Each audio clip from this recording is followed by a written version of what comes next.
Hey, here's one coming in from Penta. Says, "Hey, Pat and Wooly, late to the topic, but I was listening to your weird talk about the different versions of tastes and smells, and I wanted to share something about synesthesia, the mixing of senses. It comes in many forms, but one of them involves the taste of words. Those with lexical gastery synesthesia get a taste for words as they think about them.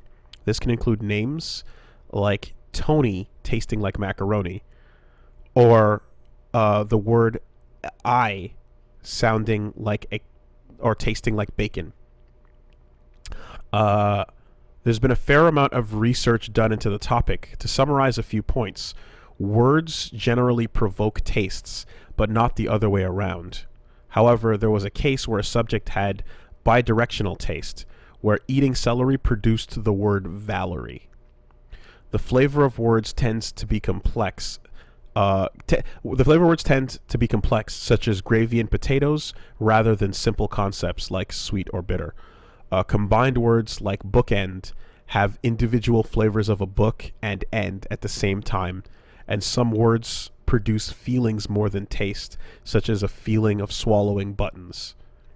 Supposedly, this particular form of synesthesia is pretty rare, accounting for 0.2% of the population polled, with symptoms such as pronouncing colors and shapes in your head being more common.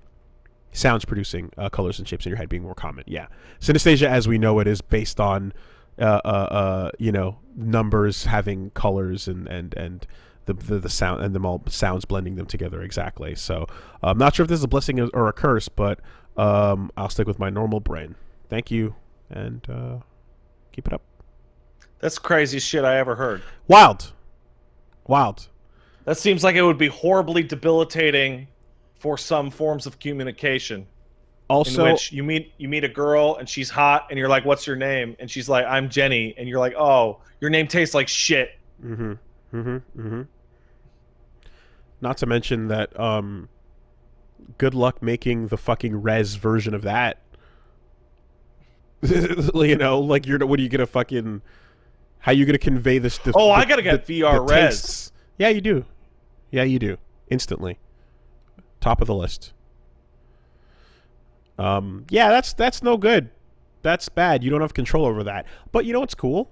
If you're eating something you really like, and it doesn't have enough of something else, you can probably just think the word and add that flavor to the food you're eating. Yeah, I don't know, man. That seems like a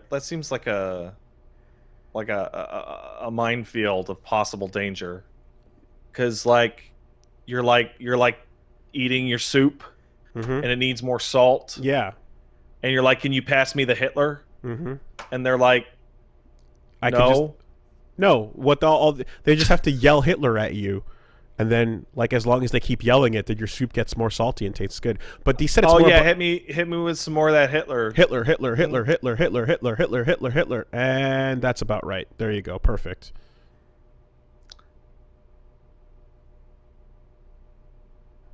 Did you get it? Good. Are you ballsy enough to make that the podcast title? Nope. Yeah, me either. Well, anyway, the thing about it, though, of course, is that it's more about complex tastes, as he said. So it's if you're eating meat and potatoes, and then you say the meat and potatoes word, then it'll maybe it'll get more pure. So well, see, the thing is that there wasn't. I didn't get the feeling that meat and potatoes, the word, would taste like meat and potatoes.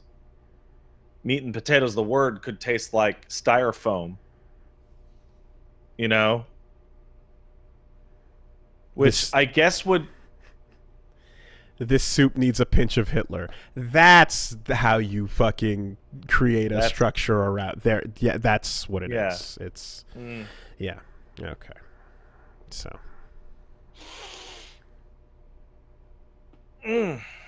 All right. I don't think iTunes is going to appreciate that. Crazy, man. I don't think iTunes will appreciate that. I'm not going to lie. Let's be real. That might be one of them auto filtered things where that's the one you get a phone call on. What's going on over here, boys? What's going on over here?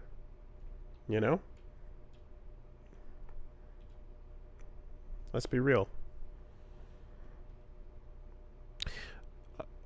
Um. All right. Last but not least, we got one coming in from someone who lives in Poland, Mm-hmm. sending in clarification on the probable workings of conditions in CD Projekt. All right. Hello, Woolie and Pat. After hearing Pat talk about CD Projekt crunching people for months, seeing it memed on the subreddit, I'd like to come forward and explain a couple things about the working conditions in Poland. The allegations of crunch in CD Projekt may or may not be true, but the form of crunch that it's in everyone's mind is not actually possible.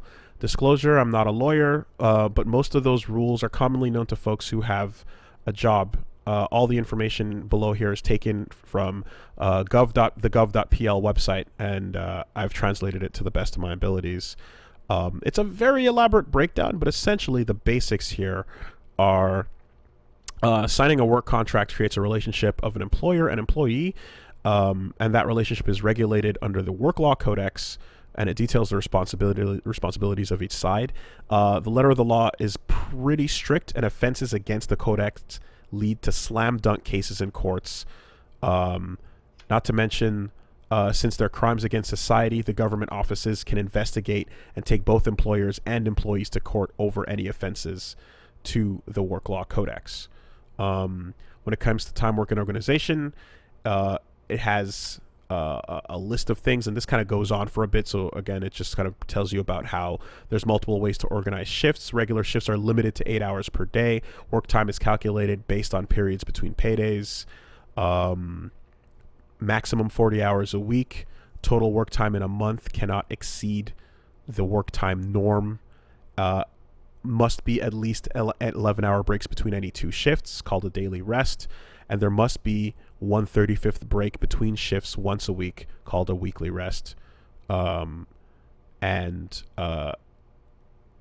Basically, with these limitations in place, Naughty Dog / anime studio levels of crunch should not be possible. An employer isn't able to plan office workers to work nonstop until a project is done. And then it goes into a breakdown of overtime, which again is restricted. Only two types of overtime. The only types of overtime allowed are overtime necessary to save lives, or if the employee has an absolutely special work-related need to fulfill that the employer can decide is required. Must be planned ahead of doctors, firefighters. Yeah. Overtime cannot be planned ahead of time. There's 3 tiers of limiters placed on the website. And again, there's a daily limit, a weekly limit, and a yearly limit. And then there's another thing about the compensation and how it has to be, time and a half and such. So restrictions that actually sound pretty similar to what we got here, actually. But and it goes on for a little bit more, specifying more details. Ultimately, to conclude on the point that based on the way things are handled here, the idea of the death march in Poland is illegal and highly punishable. So effectively, hopefully this clarifies the way things work a little bit here in Poland. That's a fantastic email. Unfortunately, I would have to point out that companies do in fact break the law. Mm-hmm. And more than that, I'm looking at a direct quote about Cyberpunk right here from the joint CEO. Are you guys going to have to put in crunch hours? Quote, to some degree, yes, to be honest. We try to limit crunch as much as possible, but it is the final stage. We try to be reasonable in this regard, but yes, unfortunately. And for Witcher, I think the director on that game, I'm not super sure, but when they were asked, like, hey, do you guys do crunch hours? And he goes, well, yeah, you got to do crunch to get games like this. That's a paraphrase. That's not a direct quote. Mm-hmm. But they've straight up admitted to crunching them. a bunch. So I Yeah, guess they've admitted to breaking the law. Yeah, what I'd say we've gotten here is an understanding that like there are labor laws in Poland that are very similar to Canada in the restriction against this type of crunch as described. But of course, you know, the law existing does not mean that people aren't breaking it. But it does, you know, and it is severely punishable. But that's it. That's if they get caught, I suppose, or if they get reported, or whatever the case may be. Or if they don't pay the right guy.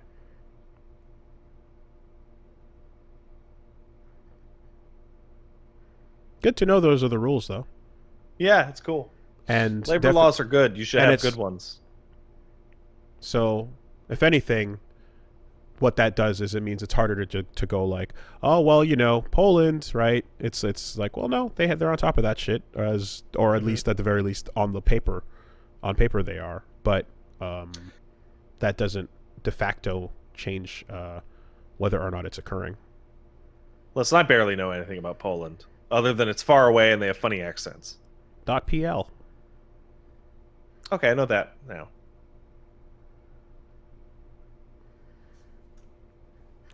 All right.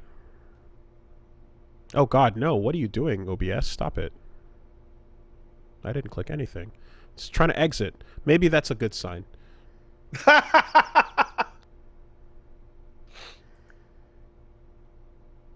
think we're done. All right, I think we're done too. Everybody be safe out there. Wear your masks. Don't go outside. Don't get run over by cars and shit. I don't know. As relatively safe as you can be, you know. It's only 6 more months to go. Oh yeah, and then magically when we hit December 31st, it's all gonna get better, right? Yeah, but we get to at least put like a mental barrier.